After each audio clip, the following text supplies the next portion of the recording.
کہ سعودیز نے ہمارا کشمیر پہ ساتھ نہیں دیا. OIC مطلب ہے سعودیوں نے اپنے گھر کی ہے. 1 سال میں انہوں نے جو الزام تو یہی ہے نا کہ ان سے بار بار کہا گیا کہ آپ اجلاس بلائیں کشمیر کے اوپر. تو پاکستان نے تو اجلاس نہیں بلانا تھا, سعودیز کے ذریعے وہ سارا کچھ ہونا تھا. سعودیز نے اس کا اجلاس نہیں بلانے دیا 1 سال میں کشمیر کے حوالے سے. انڈیا کا اس وقت سب سے بہت بڑا پارٹنر ہے سعودی عرب. سعودی عرب کا تیل بھی وہ خریدتے ہیں اور سعودی عرب سے اپنا ایران اپنے انڈیا سے چیزیں بھی بہت زیادہ, سعودی پارٹنرشپ بہت بڑی ہے.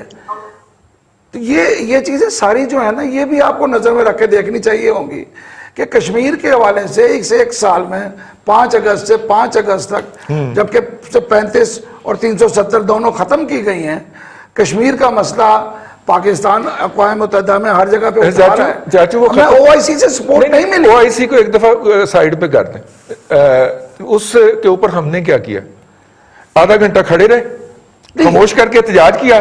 تو ہم بھی خاموش, سعودی عرب بھی خاموش. اس میں تکلیف کیا ہے جب آپ نے سعودی ہم نے بہت بڑا کو کام کر دیا ہو اور سعودی عرب نے اس میں ہمارا ساتھ نہ دیا ہو. کچھ اور کہہ رہا ہوں. نہیں میں بھی کچھ اور کہہ رہا ہوں. کشمیر کو اس کو ایشو ہی نہیں بنایا. کشمیر وہی نا, کشمیر کہ ہم نے کشمیر بڑا اٹھا دیا ہو. ایجنڈے پہ نہیں رکھا نا بھائی, انہوں نے نہیں رکھا تو ہم نے کہاں رکھا یار. ہم نے کہاں سے رکھنا تھا, ہم نے کہاں رکھا. سارا کچھ ہم اقوام متحدہ میں لے کے گئے. OIC سارا کچھ سعودیز کی ایک تقریر کی نا. OIC کس کا بچہ ہے یار, ہم بھی چپ کر گئے, سعودی عرب ہمارے ساتھ چپ کر گئے. چپ والی کون سی بات ہے. یہ تو سب کہہ رہے ہیں کہ سعودیہ کو بار بار کہا کہ کشمیر پہ ہمارا ساتھ دو. اچھا, OIC کا اجلاس بلاؤ. 56 ممالک کا جو تنظیم ہے ٹھیک ہے, وہ تو پاکستان کے لیے ساتھ کھڑی ہو. ٹھیک ہے, بالکل ٹھیک ہے. بیسک مسلمان آپ کی ہاتھ کو نہیں کھڑے ہوتے تو باقی دنیا آپ کے ساتھ کیوں کھڑی ہوگی. جو ہے ہم نے دیکھا کہ ہمارے وزیر اعظم کو پہلے جہاز ادھار دیا گیا, پھر چلتے جہاز میں سے اتار کے نیچے اور ہمیں پیغام دیا گیا. 1 سال ہو گیا اس بات کو, لیکن ہم چپ کر کے بیٹھے رہے. ہم نے جا کے پوچھنا گوارا ہی نہیں کیا کہ حضور آپ کس نے توڑا ہے دل حضور کا, یعنی کیا مسئلہ کیا ہے ہمیں بتائیں. اور 1 سال کے بعد پھر آہستہ آہستہ انہوں نے کارپیٹ جو ہے وہ ہمارے نیچے سے کھینچنا شروع کر دیا ہے. اب بھی ہم جا کے نہیں پوچھ رہے ان سے, جن کے تعلقات قائم ہیں وہ پہنچ گئے ہیں پوچھنے کے لیے, لیکن پولیٹیکل گورنمنٹ کا کوئی ریپرزینٹیو جو ہے وہ نہ وہاں پہ گیا ہے, نہ ہم نے وہاں سے ریسیو کرنے کا اعلان کیا ہے. ہم ان سے نہیں پوچھ رہے, بلکہ ٹی وی پہ بیٹھ کے منہ سے تھوکیں اڑا کے اس ایشو کو سیٹل کرنے کی کوشش کر رہے ہیں. کبھی دھمکی لگاتے ہیں اور اگلے دن آ کے گھگیا کے معافی مانگ رہے ہوتے ہیں ہمارے وزیر خارجہ صاحب. یہ ایک بڑی کمال کی اور بڑی عجیب و غریب صورتحال ہے. پاکستان اور سعودی عرب جو ہیں وہ جس طرح کے ریلیشن میں ہیں, ہم افورڈ ہی نہیں کرتے ان ریلیشن کے اندر کوئی ٹینشن یا تعطل, اور خاص طور پہ جب ان کے ساتھ مالیاتی مفاد بھی وابستہ ہو. پاکستان کے 25 لاکھ لوگ سعودی عرب میں کام کرتے ہیں اور ان تعلقات کے اندر کشیدگی کے باعث ان کی زندگیاں وہاں پہ اجیرن ہو رہی ہیں, اور ان لوگوں کی واپسی بھی جو ہے وہ بھی ہمارے لیے افورڈیبل نہیں ہے, خاص طور پہ موجودہ مالی حالات کے اندر. ایسی صورت میں ہمیں کیا لایا عمل اختیار کرنا چاہیے اور کیا جو ہے ایک آدھ استعفے سے معافی تلافی ہو سکتی ہے.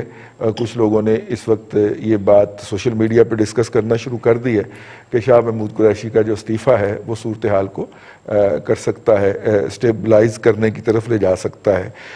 اس سے کم پہ ہم بھی بات کر لیں, اس سے کم پہ وہ بھی بات کر لیں, اور وہ جو ایک کارڈیلنس ہے اس کی بحالی کا سفر شروع ہو جائے, سفارتکاری شروع کر دی جائے. اس طرح نہ کیا جائے جس طرح OIC کے اجلاس سے پہلے کیا تھا. ہم ٹانگ پہ ٹانگ در کے یہاں پہ بیٹھے رہے اور OIC کے ورکنگ گروپ کی میٹنگ ہوئی. ہم نے اس میں وقت پہ جانا بھی گوارا نہیں کیا, جبکہ انڈیا کی جو وزیر خارجہ تھی وہ پہنچی ہوئی تھی. ہم نے اس ریزولوشن کے لیے فون کرنا بھی وہاں پہ گروپ کے ممبرز کو گوارا نہیں کیا اسلام آباد میں بیٹھ کے. وجہ شاید یہ ہو کہ وہاں پہ کوئی ٹک ٹاک کی ویڈیو بن رہی ہوگی دفتر خارجہ کے اندر, تو دفتر خارجہ والے مصروف ہوں گے. جس کی ویڈیو بنی ہے وہ تو آپ کو پتہ ہی. تو خیر یہ ہمارا موضوع ہے آج کا پہلا. دوسرا موضوع ہے جی کہ ویکینڈ کے اوپر موڈیز نے ہماری ریٹنگ جو ہے وہ B3 مینٹین کی ہے. ظاہر ہے کہ B3 پازیٹیو بھی نہیں ہے, B3 نیگیٹو بھی نہیں ہے, B3 نیوٹرل ہے, اور آؤٹ لک جو ہے وہ بہتر قرار دی ہے. یہ جو ڈیٹا ہے یہ پہلے جو ہے وہ 2 ماہ کا ہے. یہ جو ہے یہ ڈیٹا جو ہوتا ہے یہ نارملی 3 ماہ کی ڈیٹا کا انالیسس کیا جاتا ہے. یہ جون تک کا ڈیٹا ہے. ریٹنگ آئی ہے اور اس کے بعد جو سعودی انہوں نے پاکستان کی آؤٹ لک جو مینٹین کی ہے، سعودی عرب نے اس کے بعد ہم سے پیسے واپس مانگے. اور دوسری بات یہ ہے کہ سعودیہ سے جو ہمیں 1 بلین پر ایئر ادھار پہ تیل کی سہولت دستیاب تھی، ہم نے پہلے سال میں جب اس کو کیلکولیٹ کیا تو ہم صرف $1 ارب میں سے $230 ملین کی فیسلٹی جو تھی اس کو اویل کر پائے، باقی ہم نے اویل ہی نہیں کی. اب ظاہر ہے کہ شاید ہمارا موڈ نہیں تھا، یا شاید سعودیز جو تھے وہ ہماری ریکویسٹ کو ٹرن ڈاؤن کر دیتے تھے، یا تیل کی قیمتیں اتنی گر گئی تھیں کہ ہم تھوڑے پیسوں سے زیادہ تیل لے رہے تھے. تو لیکن وہ جو ادھار تیل فیسلٹی تھی وہ ہم اویل نہیں کر پائے جی. اور اس کے بعد ہم $1 ارب مانگے گئے، اور جس طرح مانگے گئے وہ انہوں نے لے لیے. اب اس پیمنٹ پریشر سے کے بعد جو آؤٹ لک ہے کیا وہ مینٹین رہ سکے گا جب اگلے 3 ماہ کا جولائی، اگست اور سپٹمبر کا ڈیٹا کا انالیسس جاری کرے گا موڈیز، تو اس وقت برقرار رہ سکیں گے؟ یہ ایک سوال ہے. اور یہ موضوع ہم نے اس لیے رکھا کہ آج ہمارے ساتھ پاکستان میں معاشی صحافت کا اب تو خیر ویسے ہی بہت بڑا نام ہے، جناب سید صابر شاہ صاحب موجود ہیں. میرا خیال ہے بھٹی صاحب سے پوچھ لیں، ممتاز بھٹی صاحب سے، کیونکہ بھٹی صاحب جو ہیں وہ کافی عرصے سے ہمارے پروگرام میں یہ بات کہتے رہے ہیں کہ پاکستان اور سعودیوں کے تعلقات جو ہیں وہ کوئی آئیڈیل لیول پہ نہیں ہیں، بلکہ بہت زیادہ سٹرین کا شکار ہیں. اور اب اس سٹرین کے شکار ہونے کا نتیجہ سامنے آنا شروع ہو گیا ہے. بھٹی صاحب، سعودیہ کے حالات جتنے بھی ماڑے ہوں یار، اتنے ماڑے تو نہیں تھے کہ ہم سے $1 ارب کا جو ادھار دیا تھا انہوں نے وہ واپس مانگ لیتے. اور خاص طور پہ جب کہ وہ $8 ارب انہوں نے مصر کو پہلے آتے ساری دیے تھے، جب ہمیں $3 ارب کا ادھار دیا تھا مصر کو انہوں نے ویسے ہی ڈونیٹ کر دیے تھے، اور مزید $4 ارب پھر انہوں نے دیے. تو غیروں پہ کرم اپنوں پہ ستم، جانے وفا یہ ظلم نہ کر. ٹھیک ہے، کسی نے نہیں کہا جا کے سعودیوں کو کہ یار کو ہاتھ، مطلب کہ ہم بھی آپ کے یار دوست ہوتے ہیں، ہمارے ساتھ بھی کوئی بہتر کام کریں. تو کیا اینڈ ہوگا جس کا جی، اور کہاں پہ جا کے جو ہے وہ فائر فائٹنگ کا جو ریکوری کا عمل ہے وہ شروع ہونے کا امکان ہے؟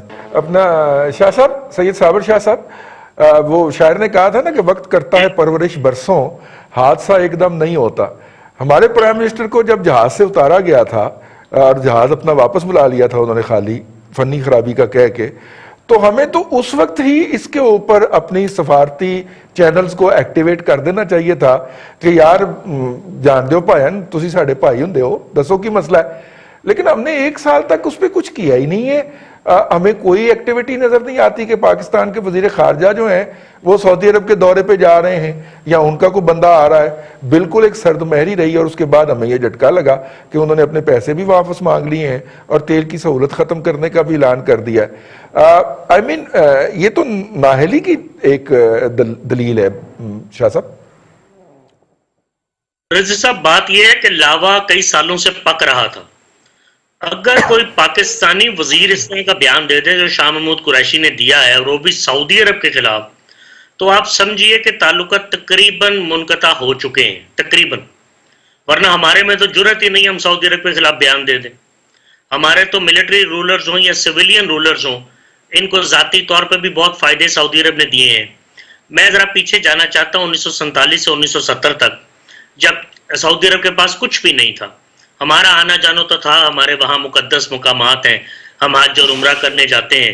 تو یہ وہ وقت ہے جب 65 اور 71 کی جنگ انڈیا کے ساتھ ہوئی، تو نہ صرف یہ کہ سعودی عرب نے ہمیں سپورٹ کیا بلکہ کشمیر ایشو کے اوپر بھی آواز اٹھائی. اس کے خلاف بھی سعودی عرب نے آواز اٹھائی. اب یہ 1971-72 کا وہ ٹائم ہے جب سعودی عرب کو تیل مل گیا اور ہمیں بھٹو مل گیا. وہ ترقی کرتے گئے، ہمارا بیڑا غرق ہوتا گیا. اس کے بعد آپ کو یاد ہوگا کہ سن 74 میں یہاں پہ سمٹ ہوا تھا، اسلامک سمٹ لاہور میں. شاہ فیصل کی بڑی پذیرائی کی گئی. سعودی عرب ایک دم ہمارے لیے امپورٹنٹ ہو گیا. شاہ فیصل کا قتل ہو گیا اپنے ایک بھتیجے کے ہاتھوں. ہم نے وہاں سیکیورٹی فورسز بھیجی جو کہ میں نے بہت فوجیوں سے سنا ہے جو کہ شاہی خاندان کی بھی پروٹیکشن کرتی رہی. اور 1979 میں جب مسجد الحرام وغیرہ پر کچھ شر پسندوں اور دہشت گردوں نے قبضہ کیا تو ہماری فورسز نے بہت اہم کردار ادا کیا ان کے خاتمے میں. اگرچہ کچھ فرینچ فورسز بھی شامل تھے لیکن ہمارا کلیدی کردار تھا, ہم پہلے پہنچے. اس کے بعد سے سعودی عرب نے اور اس کے حکمرانوں نے ہماری سیکیورٹی پہ بہت زیادہ ریلائی کرنا شروع کیا. غالباً یہ ریلائنس آج تک جاری ہے. اب مسئلہ یہ ہے رضی صاحب کہ اب عمران خان کی گورنمنٹ جب آئی ہے, میں سیدھا ہی آگے آ جاتا ہوں. ایک پڈا ہمارا اس وقت بھی ہوا تھا جب مرزا اسلم بیگ نے عراق کی سپورٹ کی تھی اور نواز شریف جو ہے وہ سعودی عرب کے ساتھ تھے. بہرحال وہ معاملہ تھوڑا سا تھما. 1998 میں ہم نے نیوکلیئر دھماکے کیے تو نواز شریف صاحب نے پھر سپورٹ کیا, پھر اطلاع دی سب سے پہلے سعودی عربیہ کو. سعودی عرب میں سیاسی پناہ بھی حاصل کی. جنرل مشرف کو انہوں نے 1 ارب روپیہ بھی دیا ذاتی حیثیت میں. ہمیں جب بھی ضرورت پڑی وہ کام آتے رہے. لیکن دیکھیے ہم بھی بہت کام آئے ہیں ان کے. باتیں سوچنے والی ہیں. ہمارے اس وقت 26 سے 27 لاکھ پاکستانی سعودی عرب میں ہیں. اگر تعلقات مزید خراب ہوتے ہیں تو ان کی واپسی یقیناً متوقع ہوگی. اور $4.5 ارب کی ہمیں ریمیٹنسز آتی ہیں سعودی عرب سے ہر سال. 19 میں سے $4.5 ارب صرف سعودی عرب سے آتا ہے. اس کے علاوہ جب بھی کبھی تیل کی ضرورت پڑی, تیل مفت بھی ملا ہے, تیل پیسوں کے ساتھ بھی ملا ہے, گرانٹس بھی ملی ہیں, لونز بھی ملے ہیں. عمران خان کی گورنمنٹ آتی ہے, $6.2 ارب کا پیکج ہمیں ملتا ہے سعودی عرب میں, جس میں لون بھی تھا $1 ارب کا جو اب آپ نے چائنا سے لے کے واپس کیا. اس میں گرانٹ بھی تھی, اس میں تیل بھی تھا, اس میں کئی چیزیں تھیں. محمد بن سلمان پاکستان آئے, عمران خان کئی دفعہ سعودی عرب گئے. کرنٹ اکاؤنٹ ڈیفیسٹ کا جو خطرہ تھا اور جو تلوار تھی ہمارے سر پہ, وہ ہم اس سے بچ نکلنے میں کامیاب ہوئے. IMF نے تو $6 ارب کا جو قرضہ آپ کو یاد ہوگا کہ مئی 2019 میں دیا تھا. سو اگر سعودی عرب اس وقت ساتھ نہ آتا تو we would have been a failed state economically Imran Khan کے آتے ہی. خیر یہ تعلقات سب عزت کی بنیاد پر ہوتے ہیں, پیسے بعد میں آتے ہیں. سعودی عرب کا جو رویہ ہے وہ حکمرانہ ہے. اگر OIC میٹنگ کال کرنے کا کہا گیا تھا تو صرف اس بنیاد پر نہیں کال کی کہ ان کے انڈیا کے ساتھ اچھے ریلیشن شپ ہے, یا OIC جو کہ 57 ملکوں کی نمائندہ تنظیم ہے اس کی سپورٹ ہی سعودی عرب کرتا ہے فائنینشلی. میرا خیال ہے ان کو بھی یہ دیکھنا چاہیے تھا, اس کی میٹنگ کال کرتے. انڈیا آبزرور ہے OIC کے اندر, آپ کو شاید معلوم ہوگا. انڈیا باقاعدہ آبزرور ہے, انڈیا وہاں بیٹھتا, ہم وہاں بات کرتے, مسئلے کو اجاگر کرتے. ہمیں یہ سپورٹ کی بہت زیادہ ضرورت تھی کشمیریوں کے لیے. میرے خیال ہے بہت اہم موقع پہ سعودی عرب کی طرف سے میں سمجھتا ہوں پہل ہوئی, یہ نہیں ہونی چاہیے تھی. جہاں تک ہماری فورسز اور ہمارے حکمرانوں کا تعلق ہے, میں نے آپ کو پہلے بتایا کہ آرمی چیف ہوں یا وزراء اعظم ہوں, وہ ذاتی حیثیت میں بھی سعودی عرب کی طرف دیکھتے رہے. بالکل صحیح ہے.